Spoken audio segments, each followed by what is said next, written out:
নমস্কার বন্ধুরা, আজ আমি আপনাদের সাথে শেয়ার করব একটা সন্দেশের রেসিপি। তো কাঠবাদাম দিয়ে করব আমি বাদাম সন্দেশ। সেজন্য কাঠবাদাম বা আমুল আছে 100 গ্রাম, আর ছানা আছে 100 গ্রাম, চিনি আছে 100 গ্রাম, আর 4টে ছোট এলাচ থেতো করে গুঁড়ো করে নিয়েছি, আর সামান্য একটু ঘি লাগবে।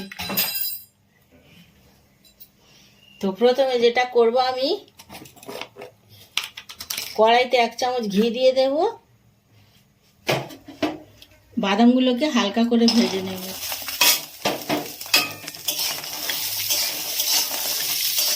গুলো ভাজা হয়ে গেছে, এরকম হালকাভাবে ভেজে নিয়েছি। আর একটা ব্লেন্ডার জাগের মধ্যে আমি ছানাটা দিয়ে দিচ্ছি।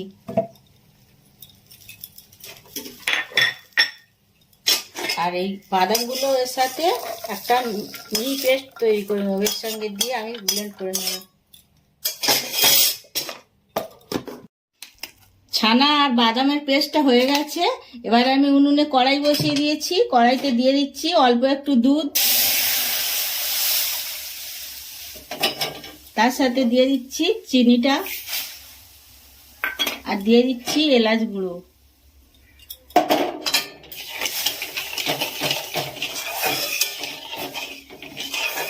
এর মধ্যে বাদাম আর ছানার পেস্টটা দিয়ে দেবো।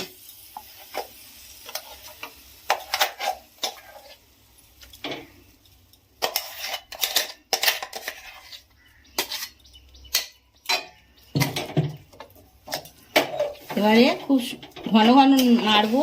নাড়তে নাড়তে এটা একদম শুকনো হয়ে যাবে, তারপরে নামাবো। তো গ্যাসের ফ্লেমটা মিডিয়ামে রেখে প্রায় 10 মিনিট ধরে আমি এরকম ক্রমাগত নাড়ছি। নাড়তে নাড়তে সন্দেশের পাকটা রেডি হয়ে গেছে। এবার আমি নামিয়ে নেব এই পর্যায়ে। তো গ্যাসের ফ্লেমটা অফ করে দিলাম।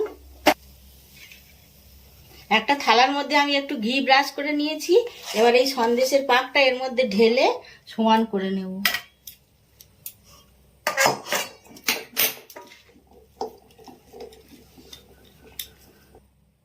এটাকে এবার আমি ঘন্টাখানেক ঠান্ডা জায়গায় রাখবো, ঠান্ডা হয়ে যাওয়ার জন্য।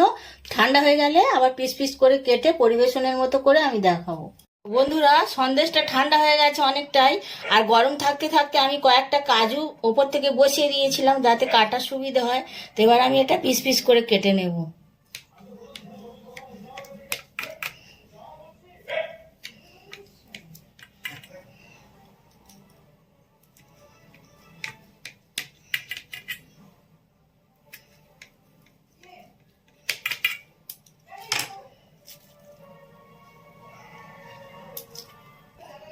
তো বন্ধুরা, বাদাম সন্দেশের রেসিপি একদম রেডি হয়ে গেছে পরিবেশনের জন্য।